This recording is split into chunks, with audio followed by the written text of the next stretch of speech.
ঘটনার সূত্রপাত শহর থেকে বেশ কিছুটা দূরে একটা ছোট্ট জঙ্গলের ধারে।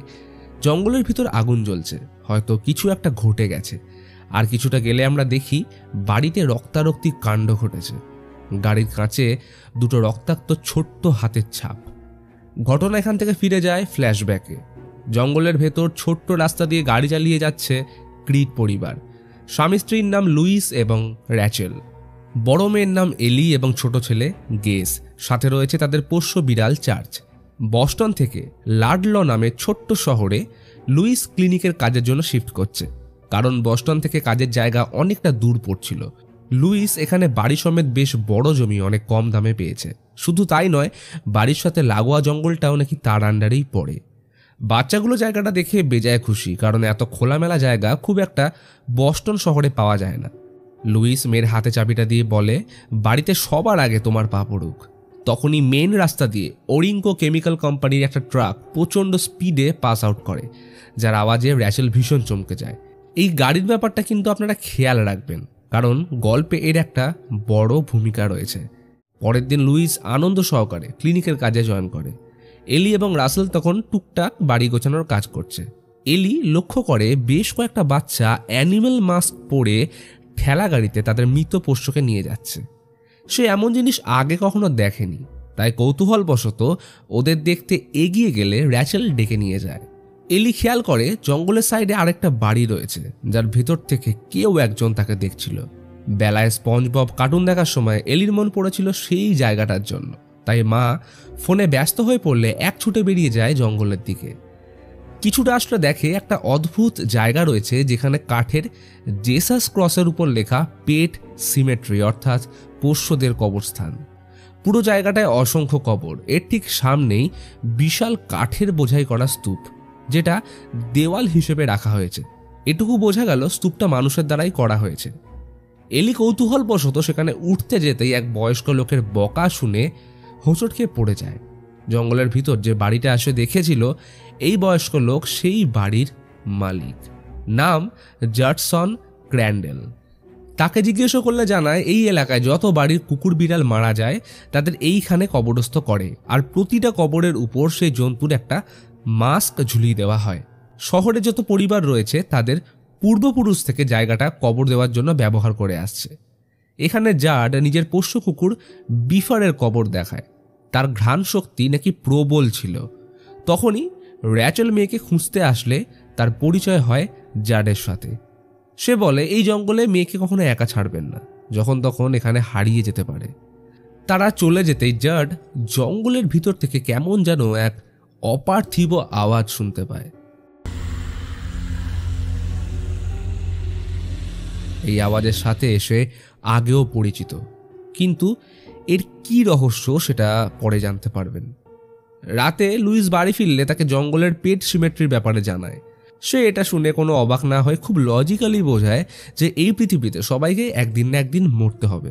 আমাদের যেমন কবরস্থ করার আলাদা জায়গা রয়েছে, তেমন অ্যানিমেলদের জন্যও রয়েছে। তাই এটা নিয়ে আলাদা করে ভাবার কিছু নেই। মৃত্যু আমাদেরই কিন্তু জীবনের অংশ।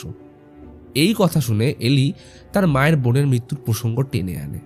এটা শুনতে র্যাচেল থেমে যায়, কারণ তার দিদির মৃত্যুর ব্যাপারটা ছোটবেলা থেকে তাকে এখনো পর্যন্ত মনে ভয় সৃষ্টি করে চলেছে। ওর নাম ছিল জেলডা। সে স্পাইনাল মেনিনজাইটিস নামক রোগে আক্রান্ত ছিল, যার কারণে সে হাঁটাচলা করতে পারত না এবং শরীর থেকে হাড়গুলো ভয়ঙ্করভাবে চামড়ার উপর দিয়ে উঠে থাকত। এক সন্ধ্যায় এলির বাবা মা কাজের সূত্রে বাইরে গেলে দিদিকে খাবার খাওয়ানোর দায়িত্বটা সেদিন তার উপরেই ছিল। কিন্তু ওই রাতে দিদি ভয়ে সে নিজে খাবারটা না দিয়ে ডাম্ব ওয়েটারের সাহায্যে পাঠিয়ে দেয়। ডাম্ব ওয়েটার হচ্ছে এক ধরনের ছোট লিফট, যার সাহায্যে খাবার এক জায়গা থেকে অন্য জায়গায় পাঠানো হয়, যেটা একাধিক ফ্লোরের সাথে কানেক্টেড থাকে। যেহেতু এটার ওজন সহ্য করার ক্ষমতা খুবই কম, তাই সেই রাতে জেলটা খাবার নেওয়ার সময় ওটার ভিতর ঢুকে গেলে উপর থেকে পড়ে তার মৃত্যু হয়। মা বাবা অনেকবার ডাম্ব ওয়েটার ব্যবহার করতে মানা করেছিল, কিন্তু সে শোনেনি। তার উপর দিদির এই রকম অদ্ভুত শারীরিক রূপ দেখে ছোটবেলায় সে চাইতো দিদি যেন মারা যাক, যার কারণে এই ঘটনার পর থেকে র্যাচেল দিদির মৃত্যুর জন্য নিজেকেই দোষ দেয়। পরের দিন ক্লিনিকে ভিক্টর নামের এক ছেলেকে আনা হয়, যার গাড়ি অ্যাক্সিডেন্ট হয়েছে। তার অবস্থা এতটাই গুরুতর ছিল যে ভিক্টরের এক সাইডের ব্রেন বাইরে থেকে দেখা যাচ্ছিল। লুইস অনেক চেষ্টা করে তাকে বাঁচাতে, কিন্তু কয়েক মিনিটের মধ্যেই সে মারা যায়। রক্তাক্ত গ্লাভস খুলে রাখতেই হঠাৎ লাইট ব্লিঙ্ক করতে শুরু করে, আর তখনই দেখে ভিক্টর বেডের উপর বসে। এক ঝটকায় লুইস পিছিয়ে যায়। ভিক্টর বলে, লুইস, ওই ব্যারিয়ার কখনো ভাঙতে দিও না। তখনই নার্স চলে আসলে রুম থেকে লুইস বেরিয়ে আসে এবং দেখে ভিক্টর শুয়ে। রাতে বাড়ি ফেরার সময় রাস্তার ধারে দাঁড়িয়ে লুইস ক্লিনিকের ব্যাপারটা নিয়ে ভাবছিল। হয়তো এটা মনের ভুল, এই ভেবে গাড়িটা এগোতেই সামনে দিয়ে প্রচণ্ড গতিতে সেই কেমিক্যাল কোম্পানির ট্রাকটা বেরিয়ে যায়।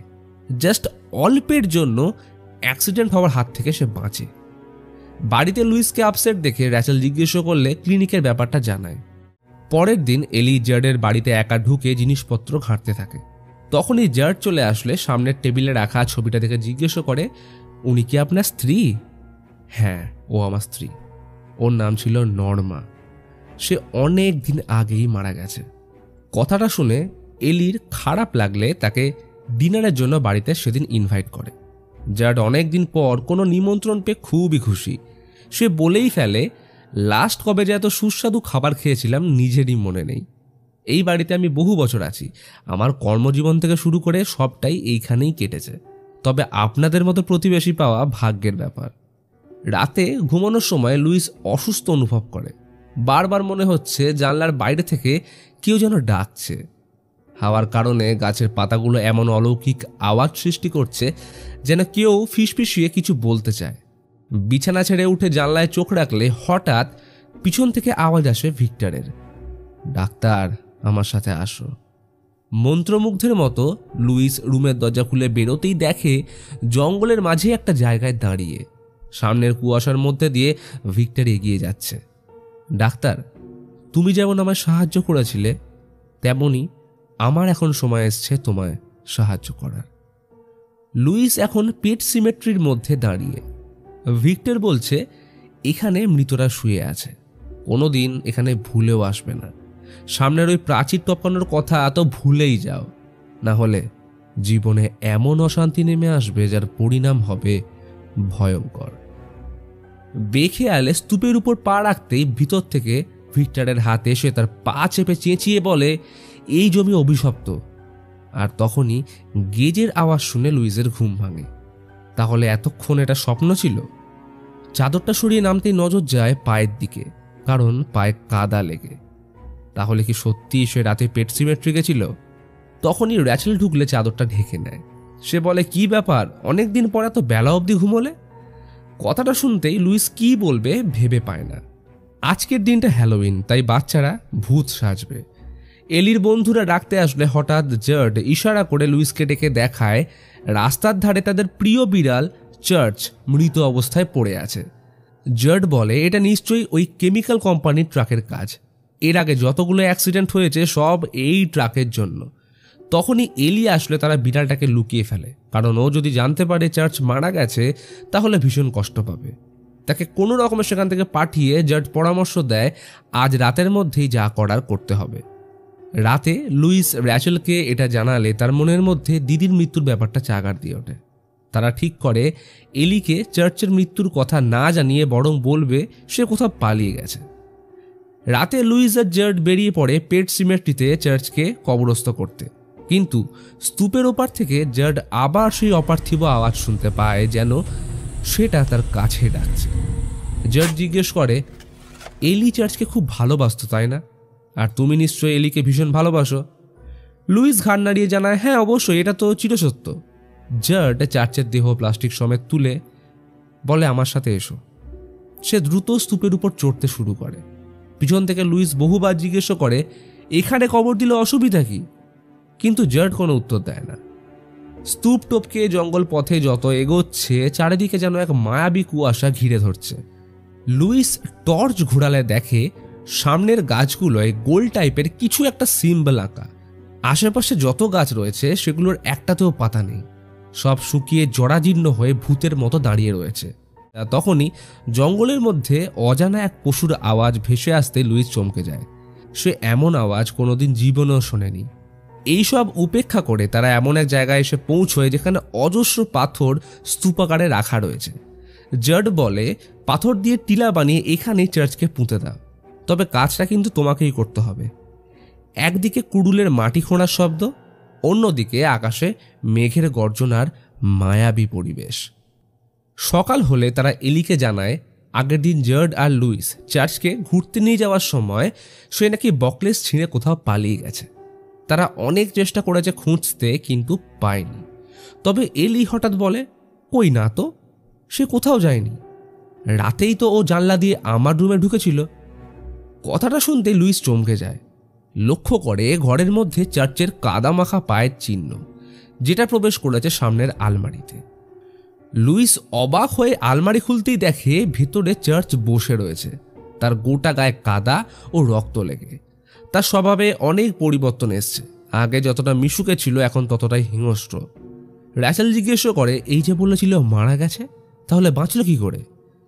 লুইসের কাছেও কিন্তু এই প্রশ্নের কোনো উত্তর ছিল না। সোজা ছুটে যায় জ্যাডের কাছে। পুরো ব্যাপারটা বললে সে কিন্তু অবাক হয় না, উল্টে বলে, তুমিও তো এটাই চেয়েছিলে, চার্চ যাতে বেঁচে থাকুক। লুইস ভেবে পায় না ওরা দুজনেই বিড়ালটাকে কিন্তু মৃত অবস্থায় দেখেছে, তাহলে বাঁচল কি করে? জার্ড বলে, দেখো লুইস, এই পৃথিবীতে এমন অনেক জায়গা রয়েছে যেটা তোমার আমার থেকে অনেক বেশি পুরনো, যার ব্যাপারে তোমার মতো ডাক্তার ও বিজ্ঞানের কাছে কোনো সমাধান নেই। কেউ জানে না ওই পাথুরে জমিতে কি রয়েছে। শুধু মাথায় রেখো, কাল রাতে আমরা যা কিছু করেছি সব কিন্তু এলির জন্য। বাড়ি এসে লুইস ইন্টারনেট ঘেঁটে লাডল সিমেট্রির ব্যাপারে বেশ কিছু অদ্ভুত তথ্য জানতে পারে। এদিকে এলি চার্চকে সাজানোর সময় হঠাৎ তার হাতে আঁচড় দিয়ে পালিয়ে যায়। লুইস ব্যাপারটা সামলে ফার্স্ট এড লাগিয়ে এলিকে ঘুম পাড়িয়ে রাখে। রাতে র্যাচেলের সাথে কোয়ালিটি টাইম কাটানোর সময় তারা এক ঝটকায় উঠে বসে, কারণ বিছানার উপর চার্চ একটা পাখি এনে খাচ্ছিল। এইরকম স্বভাব কিন্তু কখনোই তার আগে ছিল না। লুইস চার্চকে ধরতে গেলে বেসমেন্টে পালিয়ে যায়। লুইস সেখানে এসে অন্ধকার কোণটার দিকে ভিক্টরের আওয়াজ শুনে সেদিকে যেতেই দেখে জঙ্গলের ভিতর সেই জায়গায় দাঁড়িয়ে রয়েছে। ভিক্টর তাকে সতর্ক করে, তোমার এবং তোমার পরিবারের উপর ভীষণ বড় বিপদ আসতে চলেছে। আর তখনই সামনে সেই কেমিক্যাল কোম্পানির ট্রাকের আলো দেখে উল্টে পড়ে যেতেই লুইস খেয়াল করে এটাও তার ভ্রম ছিল। এদিকে পরিবারের ঘটনার কারণে র্যাচেল নিজেও মানসিকভাবে অসুস্থ হয়ে পড়ে। তার মনের মধ্যে দিদির মৃত্যুর সময়টা বারবার মনে পড়ছিল। তাই সবকিছু ঠিক করার জন্য দুজন সিদ্ধান্ত নেয় এলির জন্মদিন খুব ভালোভাবে পালন করবে, যেখানে তার পুরনো বন্ধু বান্ধব থেকে শুরু করে আত্মীয় স্বজন সকলেই আমন্ত্রিত থাকবে। কিন্তু তারা কেউ জানতো না তাদের জন্য কি কঠিন সময়টাই না আসতে চলেছে। পরের দিন চার্চ গেজের বিছানার উপর বসেছিল। লুইস কোনো রকমে সেখান থেকে তাকে বাঁচিয়ে নেয়। সময় নষ্ট না করে লুইস জার্ডের সাথে দেখা করে এই বিষয়ের জন্য। জার্ড বলে, আমার বয়স যখন 11 তখন আমার কুকুরটা মারা যায়। কবরস্থ করার সময় আমার বন্ধু স্ট্যানি পেট সিমেট্রিতে তাকে নিয়ে যাওয়ার পরামর্শ দেয়। লুইস বলে, সে তো বুঝলাম, কিন্তু এই জিনিসটা আসলে কি? জার্ড দীর্ঘ নিঃশ্বাস ফেলে জিজ্ঞেস করে, ওয়েন্ডিগোর নাম শুনেছ? ক্যানাডিয়ান ও নেটিভ আমেরিকান লোককাহিনীতে সর্বপ্রথম ওয়েন্ডিগোর উল্লেখ পাওয়া যায়। সেন্ট্রাল কানাডা ও ইউএসের মিনাসোটা রাজ্যের উত্তর ভাগের জঙ্গলে এদের অস্তিত্ব রয়েছে। সেখানে মিকম্যাক ইন্ডিয়ান ট্রাইব নামের এক গোষ্ঠী থাকত। আমরা ওয়েন্ডিগো জিনিসটা কাল্পনিক ভাবলেও তারা এই ডিমান্ডকে যথেষ্ট ভয় পেত এবং তাদের মধ্যে এই নাম ভীষণভাবে প্রচলিত ছিল। লাডল এলাকার এই জায়গা ওয়েন্ডিগোর কারণেই অভিশপ্ত হয়। বলে এর শক্তি যে কোনো মৃত মানুষকে জীবিত করে তুলতে পারে। শুধু তাই নয়, জীবিত মানুষদের এরা খুব সহজেই মেন্টালি কন্ট্রোল করতেও সক্ষম, যেটাকে স্থানীয় ভাষায় ওয়েন্ডিগো সাইকোসিস বলে। কথিত আছে তার অভিশপ্ত ভূমিতে যদি কাউকে কবরস্থ করা হয় তাহলে সে মৃত্যুর পর ফিরে আসে, কিন্তু তার মধ্যে থাকে ওয়েন্ডিগোর অংশ। মিকম্যাক ট্রাইব অভিশপ্ত ভূমি থেকে সবাইকে সতর্ক করার জন্য গাছে গোলাকার সাইন বানিয়ে রাখত, যেটা লুইস যাওয়ার পথেও দেখেছিল। ওয়েন্ডিগোর ভয়াবহতার কারণে মিকম্যাক ট্রাইব ওই এলাকা ঘিরে একটা দেওয়াল বানিয়ে সারা জীবনের জন্য জায়গাটা ছেড়ে চলে যায়। এরপর 1820 সালে সেটলার্স এখানে বসতি বানিয়ে চাষাবাদ করতে শুরু করলে তারা ইম্পোর্ট এক্সপোর্টের জন্য এই রাস্তা তৈরি করে। ট্রাক অত্যাধিক স্পিডে যাওয়ার কারণে এই রাস্তায় বহু বন্য পশু সহ কুকুর বিড়ালের মৃত্যু হয়। অনেকে আবার মনে করত ওয়েন্ডিগোর যেহেতু মাইন্ড কন্ট্রোল বা ম্যানিপুলেশনের ক্ষমতা রয়েছে, তাই তারা ট্রাক ড্রাইভারদের বাধ্য করত পার্টিকুলার এই জায়গাতে গাড়ির গতি বাড়ানোর জন্য। তো এই এলাকার লোকেরা ওদের কবর দেওয়ার জন্য পেট সিমেট্রি বানায়। কিন্তু ওয়েন্ডিগোর প্রভাব আশেপাশের লোকদের উপর পড়তে শুরু করলে তাদের মধ্যে কেউ একজন পেট সিমেট্রি টোপকে ওয়েন্ডিগোর ভূমিতে তার পোষ্যকে কবরস্থ করে এবং তারপর থেকে শুরু হয় প্রচলন। স্ট্যানির কথা শুনে যখন আমি আমার প্রিয় কুকুরটাকে ওখানে কবর দিয়েছিলাম, সে আবার ফিরে আসে। একদিন সে আমার মায়ের উপরে অ্যাটাক করলে বাবা তাকে দ্বিতীয়বার মেরে ফেলে। ভেবেছিলাম চার্চের সাথেও হয়তো কিছুটা আলাদা হবে, কারণ সে যেহেতু স্বভাবগতভাবে খুবই ঠান্ডা। একটা সত্যি কথা কি জানো লুইস, ওই জমিতে যে একবার গেছে তাকে ওয়েন্ডিগো বাধ্য করে দ্বিতীয়বার যেতে। আমার বড় ভুল হয়ে গেছে, বুঝলে, আমায় মাফ করো। কথাগুলো শুনে লুইস ভাষা হারিয়ে ফেলে। বাড়ি এসে সিদ্ধান্ত নেয় চার্চকে ইঞ্জেকশন দিয়ে মেরে ফেলবে, কিন্তু সেটা করতে গেলেও পশুপ্রেমের কারণে থেমে যায়। ফলে তাকে খাঁচায় বন্দি করে শহর থেকে দূরে একটা জায়গায় ছেড়ে আসে। অ্যাটলিস্ট তাকে প্রাণ তো নিতে হলো না। এর মধ্যে চলে আসে এলির জন্মদিন। কেক কাটার পর সবাই যখন নিজেরা আনন্দ করতে ব্যস্ত, তখন কানামাছি খেলার সময় এলি রোডের দিকে এসে লুকিয়ে পড়ে এবং গেজ লুকোয় গাড়ির পিছনে। এলি খেয়াল করে দূরের রাস্তা দিয়ে চার্চ তার দিকে এগিয়ে আসছে। তার একান্ত প্রিয় বিড়ালটিকে নেওয়ার জন্য সে ছুটে যায়, কিন্তু খেয়াল করে না তার পিছনে দ্রুত গতিতে এগিয়ে আসছে ওরিঙ্কো কেমিক্যাল কোম্পানির ট্রাক। ইতিমধ্যে গেজ রাস্তার দিকে ছুটে গেলে লুইস ট্রাকটাকে খেয়াল করে সে কোন রকমে ছুটে এসে গেজকে একটুর জন্য বাঁচিয়ে নিলেও ট্রাক নিয়ন্ত্রণ হারিয়ে সোজা গিয়ে ধাক্কা মারে এলিকে। আর ঘটে যায় সেই মর্মান্তিক ঘটনা যেটা যে কোনো বাবা মায়ের কাছে ভয়ানক দুঃস্বপ্ন, অর্থাৎ এলি মারা গেছে। পরের দিন বুকে পাথর রেখে নিজের একমাত্র মেয়েকে তার প্রিয় পুতুলের সাথে তারা কবরস্থ করে। জন্মদিনের পরেই যে তার মৃত্যুদিন আসবে সেটা কেউ জানতো না। এই দিনটা যদি নাই বা আসতো তাহলে ক্ষতি কি? তো স্বাভাবিক অর্থেই গোটা পরিবার একদম ভেঙে পড়ে। এর সব থেকে বেশি প্রভাব পড়েছিল লুইসের উপর। তাকে সবসময় মেয়ের স্মৃতি দুঃস্বপ্নের মতো তাড়া করে বেড়াতো। এই ঘটনার কদিন পর লুইস র্যাচেল ও গেজকে বস্টনে দাদুর কাছে পাঠিয়ে নিজে কদিন এখানে একা থাকার সিদ্ধান্ত নেয়। র্যাচেলকে বলে ক্লিনিকের কাজ মিটিয়ে সে ফিরে যাবে, কিন্তু মাথায় চলছিল তার অন্য প্ল্যান। রাত হতেই মদ পান করার জন্য পৌঁছে যায় জেডের বাড়ি। তার বেখেয়ালে ড্রিঙ্কসের সাথে মিশিয়ে দেয় ঘুমের ওষুধ। ফলে মদ খাওয়ার কয়েক মিনিট পরেই এর প্রভাব দেখাতে শুরু করলে লুইস কবরস্থানে ঢুকে মেয়ের দেহ খুঁড়ে বের করে এবং সোজা পৌঁছে যায় ওয়েন্ডিগোর সেই অভিশপ্ত জমিতে। যাওয়ার পথে ভিক্টর তাকে বহুবার সতর্ক করে সেখানে না যাওয়ার, কিন্তু মেয়ে হারা বাবার মাথায় এখন মেয়েকে বাঁচিয়ে তোলার উন্মাদনাই কাজ করছে। এদিকে মাটি খুঁড়ে এলিকে ওয়েন্ডিগোর জমিতে কবর দিয়ে লুইস বাড়ি ফিরে আসে। খাটের উপর সাজিয়ে রাখে আদরের মেয়ের জন্য নতুন ড্রেস। এখন শুধু তার আগমনের অপেক্ষা। যেটা ভেবেছিল সেটাই হয়, কারণ ওয়েন্ডিগো শক্তির কারণে এলি ফিরে আসে। তার গোটা শরীরে কাদা লেগে, চোখ দুটো বিপরীত দিকে ঘোরানো, শুধু কথা বলছে এইটুকুই, কারণ সেন্স বলে কিছুই নেই, যেন এক জম্বি। লুইস কিন্তু ভীষণ খুশি। তাকে বুকের মধ্যে টেনে ধরে, বাথরুমে এনে নিজের হাতে মেয়েকে স্নান করিয়ে দেয়।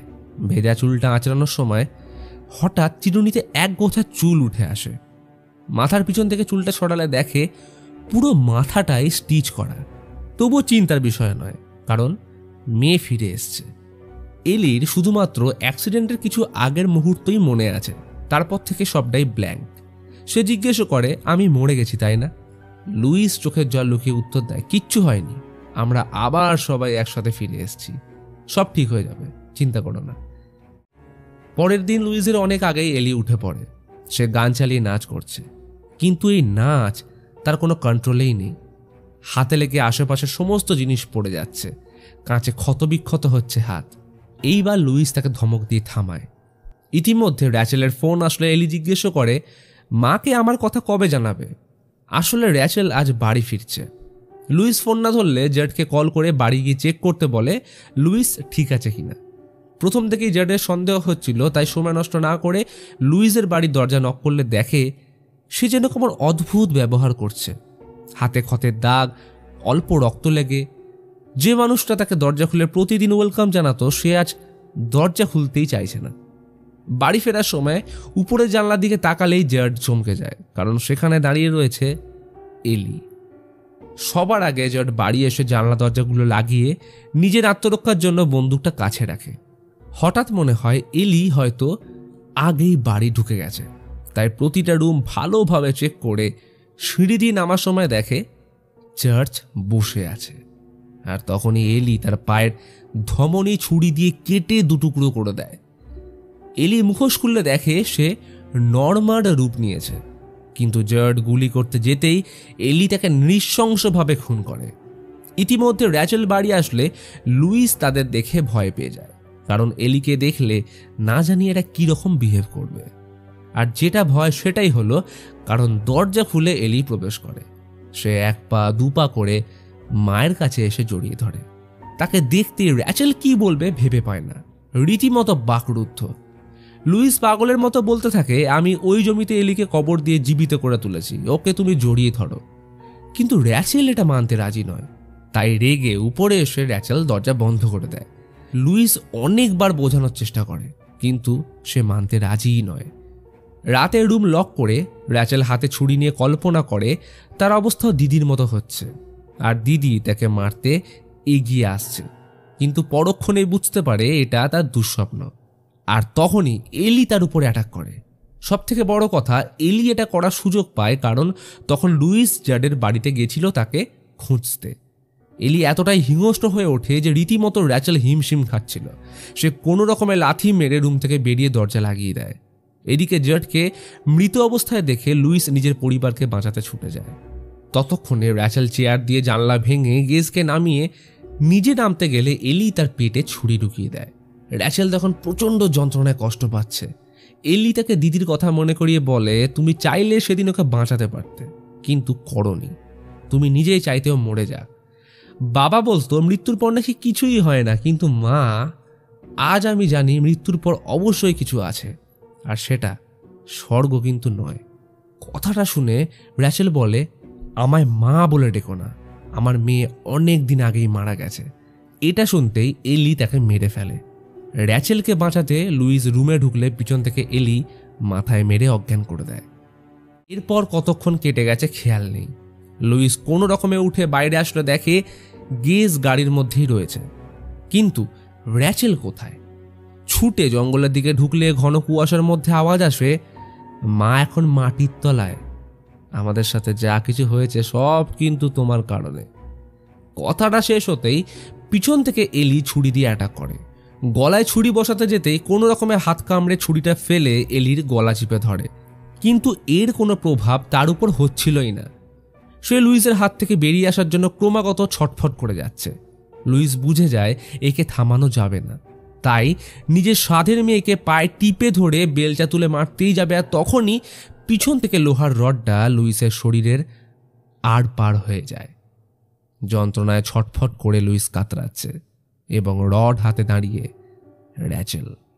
এবার লুইসের মৃতদেহ দুজন মিলে এনে ওয়েন্ডিগোর অভিশপ্ত জমিতে কবর দেয়। বেচারা গেজ পেট সিমেট্রির দিকে তাকাতেই দেখে লুইস, এলি, র্যাচেল এবং তাদের সাধের বিড়াল চার্চ তার দিকে এগিয়ে আসছে। বাচ্চাটার মুখে তখন প্রশান্তির হাসি, কারণ তার পরিবার ফিরে এসছে। হয়তো তারা এখন মজা করবে, খেলবে, আর না হলে মায়ের হাতে সুস্বাদু রান্না খাবে। কিন্তু আদতেই কি সেটা সত্যি?